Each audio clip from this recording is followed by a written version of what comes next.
Notre histoire débute à la fin des années 50, sur les hauts plateaux d'un pays longtemps demeuré mythique, le Tibet. Sa géographie et sa politique isolationniste l'ont préservé des influences extérieures et en ont fait une terre de paix. Les Tibétains rêvent tous d'aller une fois dans leur vie à Lhasa, la capitale dont le nom signifie « lieu du divin ». Le palais du Potala, majestueux édifice rouge et blanc qui domine la ville, est le lieu de résidence hivernale de tous les Dalaï Lama et le siège du gouvernement. Avant l'invasion des Chinois communistes en 1949, le peuple tibétain vit grâce à sa culture et au bouddhisme qui lui apporte la paix de l'esprit. Les monastères, omniprésents, prodiguent éducation et formation spirituelle. Tout le monde y a accès, pauvres et riches. Les moines et nonnes font l'objet d'un respect unanime. Le chef spirituel et temporel du pays, le 14e Dalaï Lama, est considéré comme le représentant vivant d'Avalokiteshvara, divinité symbolisant la compassion infinie. Dans ce pays atypique, miracles, philosophie, science et tradition sont des notions gigognes qui s'emboîtent l'une dans l'autre au service du sacré. L'oracle de Nechung, protecteur du Dalaï Lama et du Tibet, incarne à lui seul ces facettes. Au IXe siècle, Guru Rinpoche, le grand maître indien qui a apporté le bouddhisme au Tibet, a demandé à l'esprit de Pehar de devenir le gardien du pays et des êtres sensibles. Depuis ce jour, cet esprit protecteur communique avec le Dalaï Lama et son gouvernement grâce au corps physique d'un moine appelé Kuten, dont il prend possession au cours de transe. De 1949 à 1959, les Tibétains tentent de résister à l'envahisseur chinois. Peine perdue.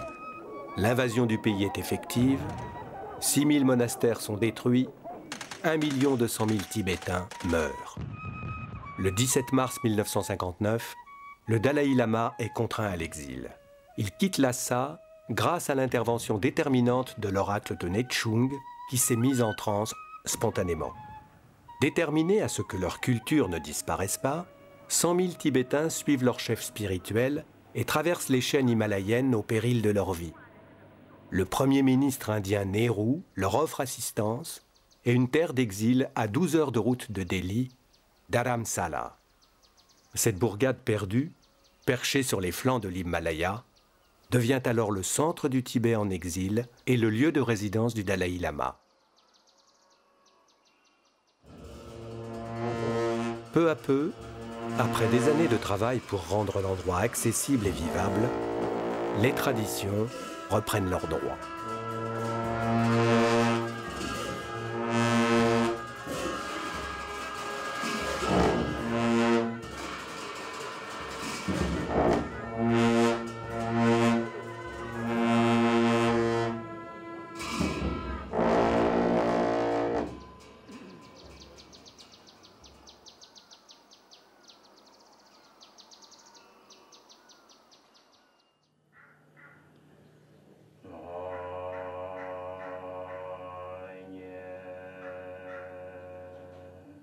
L'oracle de Nechung Chokyong est avant tout un moine. Ce moine paisible s'appelle Thupten Noddup. Il est depuis 1987 le médium de l'esprit protecteur du Tibet, Nechung Chokyong. Les Tibétains appellent Kuten la base physique choisie par l'esprit pour être l'intermédiaire entre le monde du divin et le Dalaï Lama. Thupten Noddup commence toutes ses journées par une prière.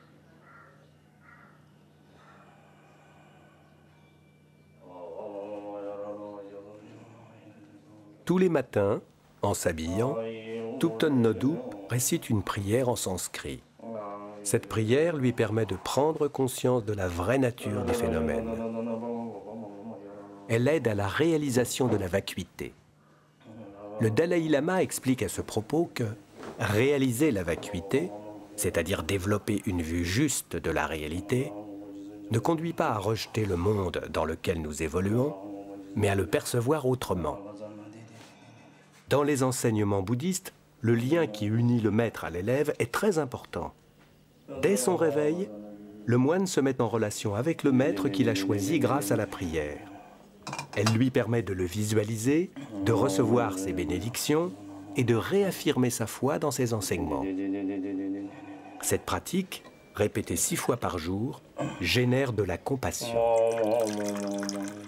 Devant une magnifique tanka de Bouddha, Thupten Noddup dispose les offrandes sur son petit autel, des fruits, des fleurs et de l'eau claire versée dans les 7 bols rituels. Si modestes soient-elles, ces offrandes doivent être préparées avec le plus grand soin. Elles ne doivent pas faire l'objet d'un intérêt personnel. L'intention et le respect y prévalent. L'eau claire représente la source de la vie, la pureté et l'abondance. La lumière est symbolisée par une bougie ou une lampe à beurre qui brûle sur tous les autels tibétains. Ces pratiques sont des signes d'humilité et de louange pour les divinités. Elles témoignent de la foi du pratiquant. À Dharamsala, le monastère de Nechung a été reconstruit sur les flancs de la montagne, dans le quartier de Gangcheng Kishong.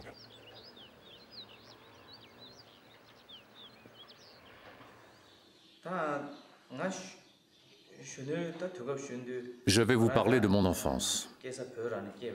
Je suis né au Tibet, à Paris, dans une région qui se nomme Utsang.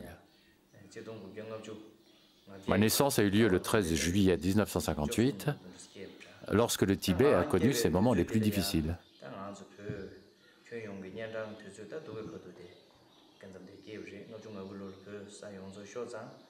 En 1959, nous avons perdu notre pays et notre indépendance.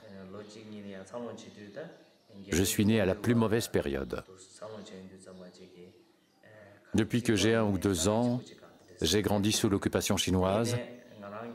Les circonstances étaient pénibles.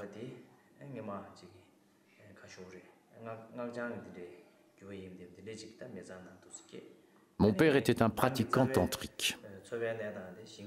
Ma famille vivait grâce à l'agriculture.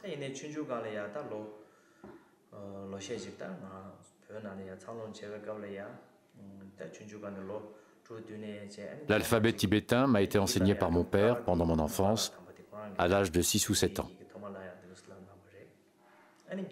Il y avait une école chinoise dans notre région et elle n'avait pas de fourniture. Quand j'allais à cette école, les Chinois nous enseignaient l'idéologie communiste, des extraits du livre de Mao, mais l'activité principale consistait à tuer et éliminer différents animaux.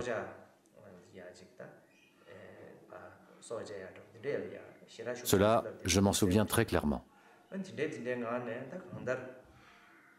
Les années se sont écoulées ainsi, et en 1966, à peu près au début de la révolution culturelle, nous avons fui le Tibet en passant par le Bhoutan, et nous avons pu atteindre l'Inde.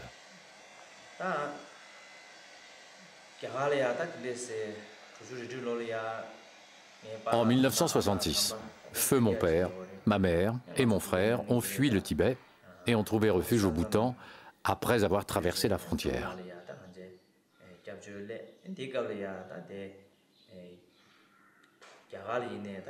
Au même moment, Sa Sainteté le Dalai Lama était arrivé à Dharamsala et il avait établi un gouvernement tibétain en exil. Un certain nombre de camps tibétains étaient installés en Inde. Il y avait aussi quelques camps de réfugiés tibétains au Bhoutan. Quand nous sommes arrivés au Bhoutan, le nombre de réfugiés dépassait les quotas fixés par le gouvernement de ce pays. Fin 1966, nous avons quitté le Bhoutan et nous sommes arrivés à Dharamsala. J'ai eu envie de devenir moine dès mon plus jeune âge. Je suis entré au monastère de Nechung dès qu'un plus grand nombre de moines ont été acceptés. Dans cet endroit, j'ai appris les rituels et les prières, les récitations et les mélodies, la sculpture de beurre et les offrandes.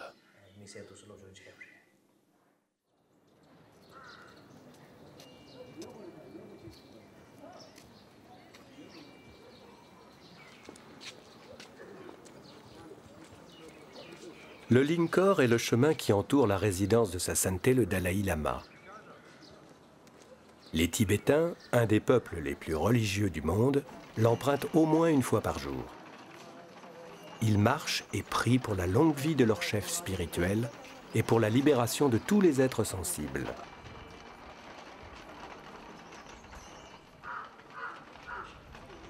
Le vénérable Thupten Noddup a en charge les décors rituels du Lingkhor. La construction de 2 nouveaux stupas, devenus possibles grâce aux dons des pèlerins, nécessite toute son attention. Un stupa est un symbole de l'esprit du Bouddha, et ses différentes parties traduisent toutes les étapes qui mènent à l'éveil. Des mantras en sanskrit, langue ancienne indienne considérée comme divine, sont gravés sur sa base.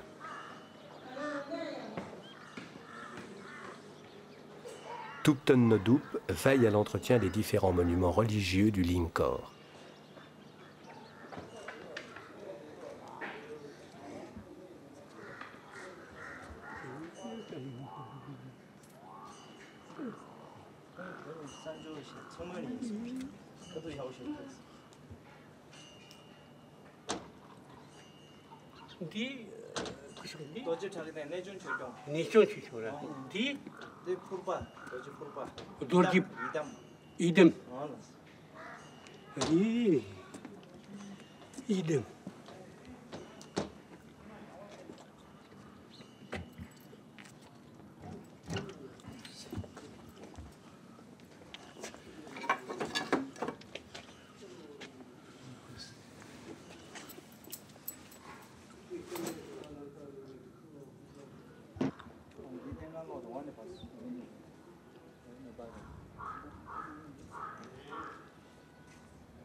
가네페인 캐 가네페인 성원이 사케나 텐데 야수다 데 로지라 겨울부지 중거당 로살마도 고치고 말해 데네 공조 치게네 청한디 집이 빠르게 가면 되는 고치래 하케 베 템데 야수다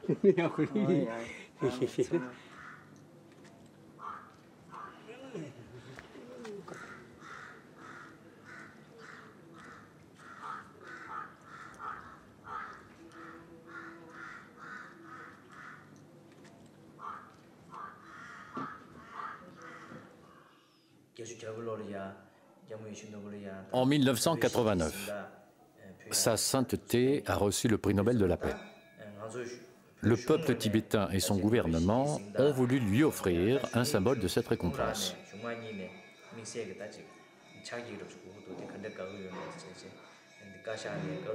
Le cabinet a mis en place un comité de 6 membres et a demandé à tous les artistes, dans différentes institutions comme le TCV, de réaliser un projet approprié et de le soumettre.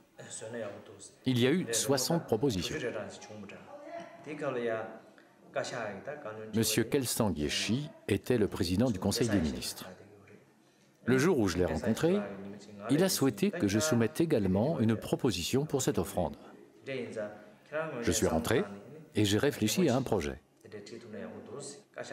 Puisque le prix Nobel était une reconnaissance internationale, j'ai dû imaginer un dessin qui allait au-delà d'une perception tibétaine. J'ai alors dessiné un globe terrestre avec une colombe blanche au milieu, un soleil avec une pierre précieuse au sommet et des lauriers de chaque côté. 16 dessins ont été retenus parmi les 60 présentés. Et finalement, mon projet a été sélectionné. J'en ai été très heureux. L'artiste Pandore La a mis mon dessin en forme. Il a été réalisé en or et en argent. Nous avons donné vie à ce dessin plat et nous avons placé des objets bénis à l'intérieur. J'ai supervisé ce travail durant toute sa fabrication. Cela m'a donné de grandes satisfactions.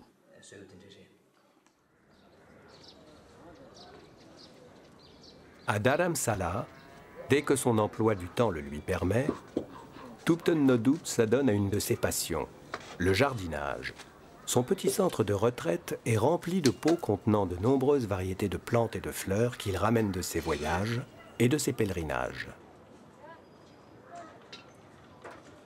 Il aime également apporter lui-même les soins quotidiens à ses 3 chiens de compagnie, dont l'une vient de donner naissance à un petit 4e.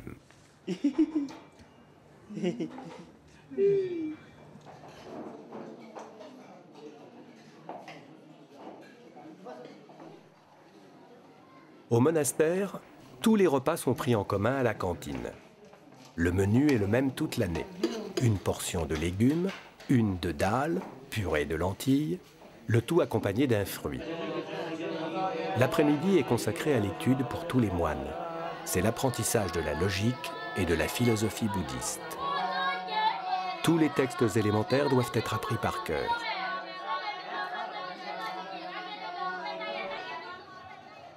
Les plus jeunes vont ensuite trier les grains de blé. Ce blé, cuit avec du safran, sera lancé en bénédiction par l'oracle lors de ses transes.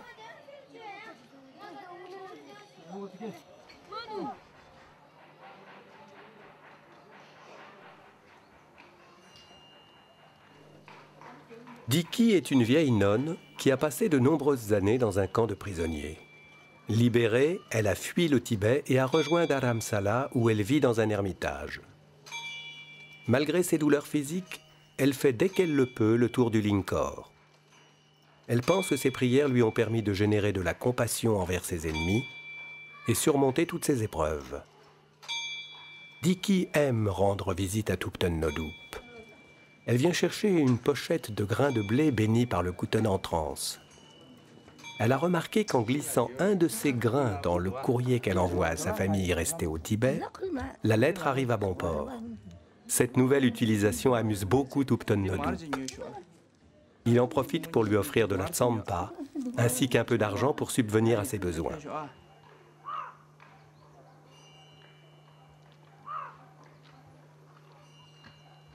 Ce magnifique stupa est tout juste terminé. Son assise est une base carrée qui figure la terre et qui est surmontée d'un dôme symbolisant l'eau. Tous les niveaux entre les deux indiquent les chemins menant à l'éveil.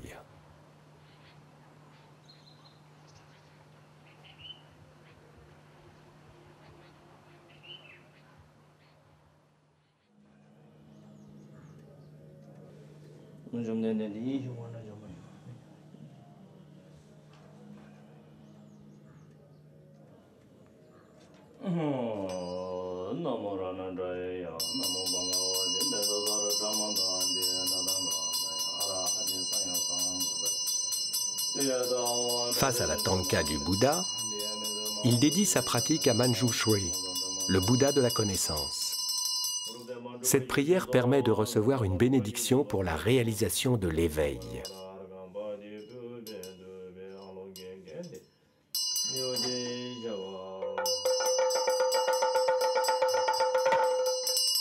À côté du portrait du Bouddha se trouve la tanka de Purpa. C'est la déité principale de l'école Nyingmapa, une des 4 écoles fondatrices du bouddhisme à laquelle appartient Thupten Nodhup. Une visualisation faite grâce à cette déité aide à se connecter à l'esprit de Nechung Chokyong.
J'ai ressenti des signes avant la première transe de Nechung Chokyong.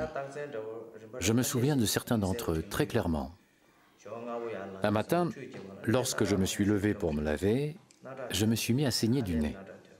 Le saignement était très abondant. J'ai fait tout ce que j'ai pu pour l'arrêter, mais je n'y suis pas parvenu. Mon entourage était très inquiet. Les docteurs m'ont conseillé de m'allonger. Mais le saignement a continué. Le saignement ne s'est pas interrompu et a continué pendant 2 jours. À ce moment-là, je me sentais faible et la tête me tournait assez souvent à cause de ces saignements. J'avais des visions répétées de Nechung Chokyong. C'était le premier signe. Pourquoi je dis cela? Lorsque j'ai consulté de grands lamas et des personnes d'expérience, on m'a dit que les saignements de nez étaient un signe de nettoyage de mon système nerveux.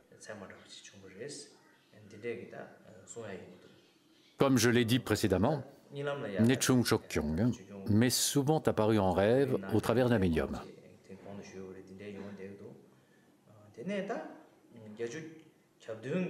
En mars 1987, Sa Sainteté a donné les enseignements de printemps à Dharamsala. Cette année-là, l'enseignement portait sur l'Amrina. Plusieurs moines du monastère de Drepung venaient là pour recevoir cet enseignement. Comme je l'ai expliqué dans l'histoire de Nechung Chokyong, Drepung avait une relation très spéciale avec Nechung. Quand la prière d'appel à la divinité a commencé, je faisais des offrandes d'encens. Pendant la cérémonie, j'ai été saisi de la même agitation fébrile que celle ressentie la veille durant les enseignements. C'est devenu de plus en plus fort et j'ai perdu le contrôle de mon corps. Soudain, quelque chose comme un flash est apparu et j'ai perdu conscience. Cela a été ma première transe. Puisque cela s'est produit pendant la prière des moines de Drepung, leur abbé l'a rapporté au département des religions. À leur tour, ils en ont informé le bureau privé de Sa Sainteté. 2 jours plus tard, Sa Sainteté m'a convoqué. Sa Sainteté m'a dit qu'il avait été informé des événements et il m'a demandé si j'avais eu d'autres signes ou prémonitions. Je lui ai décrit tout ce qui m'était arrivé de bien ou de mal. Ensuite, Sa Sainteté a confié qu'il y avait peut-être un espoir que je devienne le médium de Nechung Chokyong. Il m'a conseillé de faire une retraite. Conformément à ce souhait, j'ai suivi sa recommandation. Le médium de Nechung est choisi par Chokyong lui-même. Nous ne pouvons pas espérer qu'une personne particulière devienne le médium. Au cours de l'histoire, aucun des Dalai Lama n'a demandé à une personne d'entrer en transe en l'ayant désigné comme le médium de Nechung Chokyong. Il n'est pas non plus héréditaire. Je suis le 14e médium de Nechung Chokyong. Seul mon prédécesseur et moi-même venons du monastère de Nechung. Les autres médiums viennent de différentes régions du Tibet, Kham, Kongbo, et de différentes couches sociales, moines, aristocrates, fonctionnaires, lamas, pratiquants tantriques. Une fois la personne choisie comme médium de Nechung Chokyong, il doit être ordonné moine, car il doit prendre la responsabilité de devenir l'abbé du monastère. Quand j'y pense, pourquoi moi? Comme je l'ai expliqué précédemment, le médium de Nechung est choisi par Chokyong lui-même. Il doit y avoir une relation karmique avec l'esprit pour devenir le médium. Quand j'ai eu mon premier entretien avec Sa Sainteté, il m'a dit que j'avais l'espoir de devenir le médium de Nechung et que je devais faire des retraites. En même temps, il m'a interrogé à propos de mon désir personnel de devenir le médium de Nechung Chokyong. Je lui ai dit que si j'avais la possibilité de servir le bien-être des autres et du Dharma, j'accepterais de plein gré que Chokyong se manifeste en moi. Donc, j'ai la ferme croyance que je suis ce que je suis à cause de mes prières et de mes actions lors de mes vies précédentes. Le costume élaboré de Chokyong symbolise les qualités des 5 Bouddhas.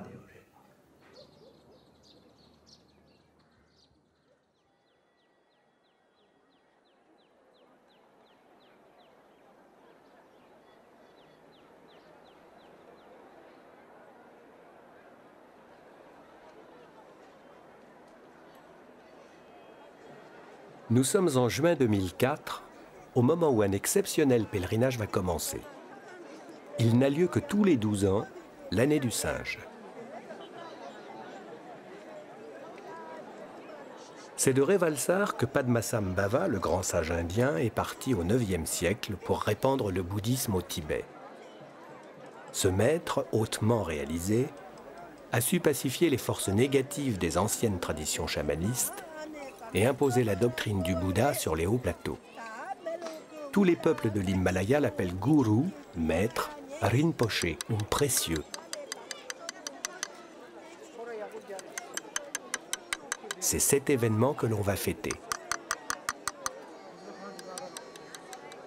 Depuis plusieurs jours, des milliers de pèlerins sont arrivés là. Ils sont venus de différents pays de l'Himalaya et de toute l'Inde pour participer à cette cérémonie. Sa sainteté le Dalai Lama doit donner un enseignement basé sur la vie de Guru Rinpoché.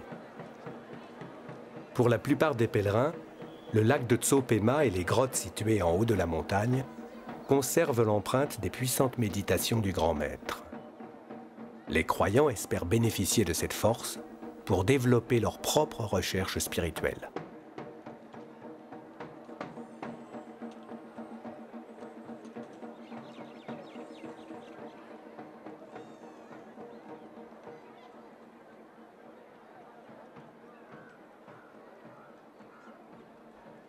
Le pèlerinage commence par l'ascension d'une montagne qui abrite plusieurs grottes d'ermitage. En son temps, Guru Rinpoché a passé plusieurs années en méditation dans celle-ci. Thupten Nodup se mêle à la foule des fidèles. Des drapeaux de prière flottent, attachés au sommet des arbres. Ces petites pièces d'étoffe sont imprimées avec les 5 couleurs fondamentales, jaune, blanc, rouge, vert et bleu, et correspondent aux 5 éléments, aux 5 sens ou aux 5 sagesses. Un cheval devant, le Lungta, est dessiné au centre. C'est le porteur du précieux joyau qui exauce tous les vœux. D'autres symboles de puissance et d'énergie sont imprimés tout autour. La fonction de ces drapeaux de prière est de répandre leurs énergies positives sur tous les êtres sensibles, sur toutes les étendues de terre. Ils signalent aussi des endroits dignes d'attention comme le sont les grottes de Revalsar. Des pèlerins lancent dans le ciel des dizaines de prières imprimées sur des papiers multicolores qui ressemblent à des papillons de bon augure.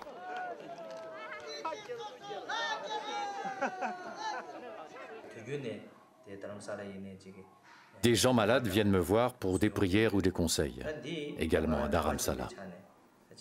En tant que simple moine bouddhiste, je reconnais l'existence des souffrances de la naissance, de la vieillesse, de la maladie et de la mort. Lorsque des gens âgés et malades viennent à moi, j'ai des sentiments sincères à leur égard et j'essaie de les aider autant que possible. Cela n'a rien à voir avec mon rôle de kuten ou de médium. C'est une affaire purement personnelle. Généralement, les gens malades vont voir un médecin et reçoivent un traitement. La majorité d'entre eux va guérir, bien sûr. Mais certaines maladies sont liées à un déséquilibre mental. Dans la société occidentale, vous les appelez problèmes psychologiques. Ils peuvent avoir des causes variées. Certaines ont pour cause un problème mental et une dépression, d'autres viennent d'une cause ou d'une condition externe. Les personnes qui ont un problème psychologique, particulièrement celles perturbées par une cause externe, viennent à moi. Avec certains d'entre eux, j'essaie de créer un dialogue grâce à ma compréhension religieuse, et cela les aide. Avec d'autres, j'essaie d'intervenir à l'aide de prières et de rituels religieux. Comme beaucoup de maladies sont liées à nos actions négatives des vies précédentes et influencées par les conditions présentes, Nous devons atténuer ces empreintes négatives. Les perturbations internes et externes sont éliminées grâce à la prière, particulièrement des prières tantriques et des bénédictions des Bouddhas.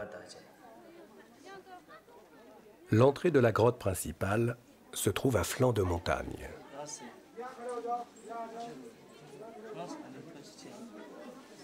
Guru Rinpoche a passé de longs mois ici en méditation. Sa statue majestueuse se dresse au centre de la grotte.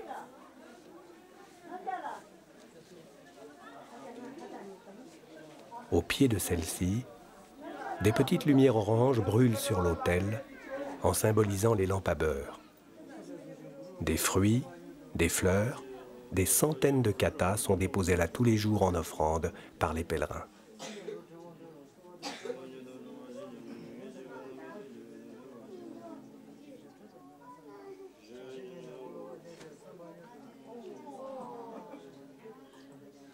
Thupten Nodup se recueille en priant.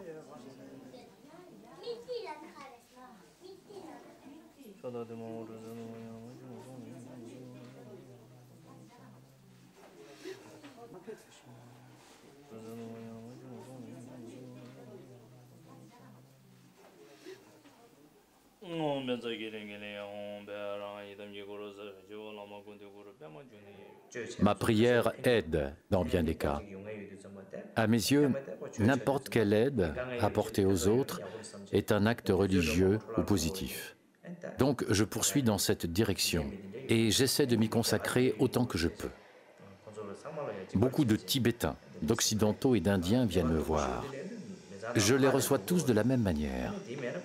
Dans le cas de maladies graves, je me rends dans la maison du malade pour prier et lui apporter du soutien. Sinon, les gens viennent me voir. Il y a 2 ans, une jeune fille souffrant de crise d'épilepsie est venue me voir. Vous l'avez filmée. Maintenant, sa famille vit à Delhi. Ils viennent me voir lors de différentes occasions. J'ai été heureux d'apprendre que son état s'était amélioré de façon significative. Nous avons tous la même capacité à accomplir de tels actes positifs.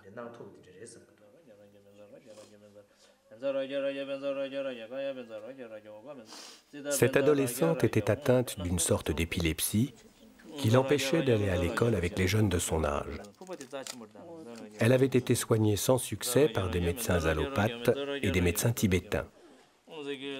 Sa famille, très pieuse, avait décidé d'entreprendre un pèlerinage sur les lieux sacrés pendant l'année du singe. Comme ils avaient eu connaissance du passage de Thupten Nodup à Revalsar, les parents et la famille de la jeune fille ont attendu sa venue dans la grotte de Guru Rinpoche pour lui demander de les aider. À la suite de cette rencontre, la jeune fille a repris goût à la vie.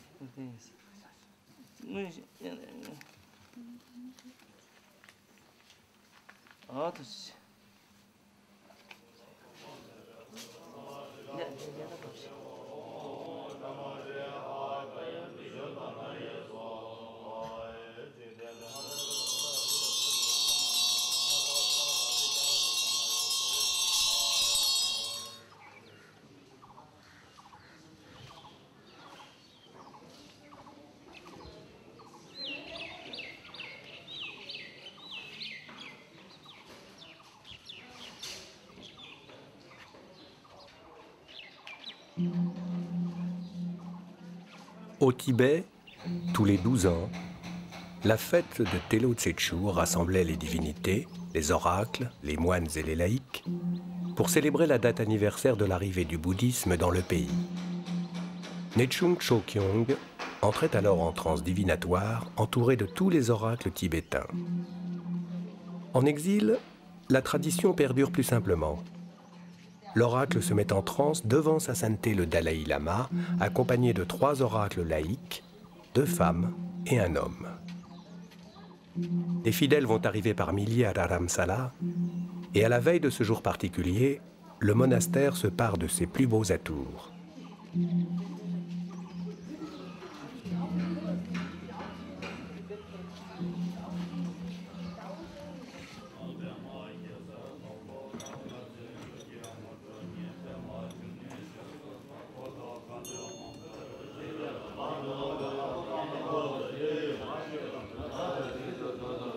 Thubten Noddup et ses moines font une prière à Guru Rinpoché. Dans cette prière, ils invoquent le grand maître. Des offrandes sont distribuées. Les moines purifient leurs esprits en générant la bonté et la compassion. La prière est préparatoire à la transe et facilitera la venue de la déité pendant celle-ci.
Les prédictions importantes faites par Nechung Chokyong sont assez connues.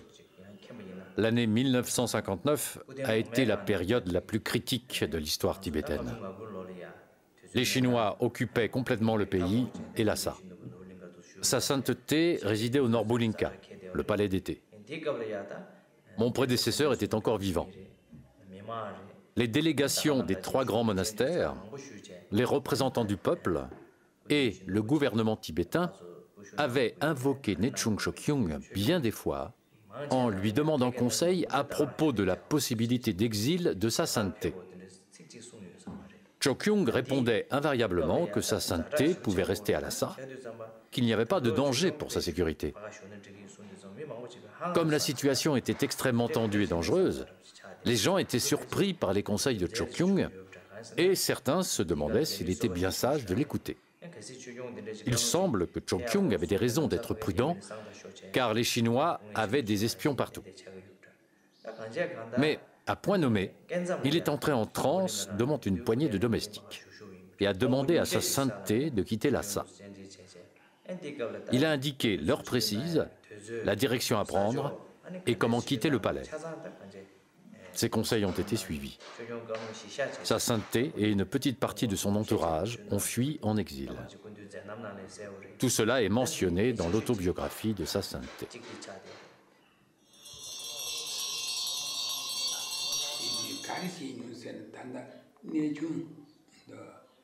J'ai des relations proches avec Nechung, Tsongpa et Lamo Tse-ringma.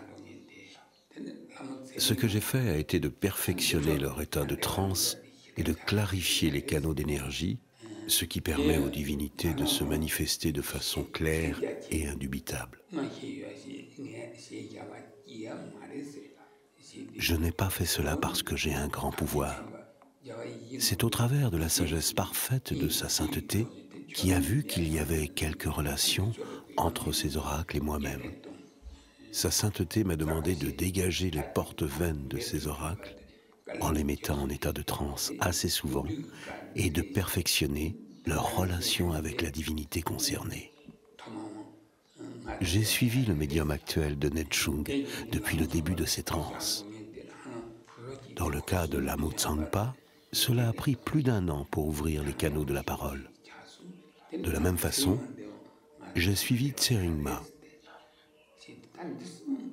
J'ai mis les oracles en transe de nombreuses fois.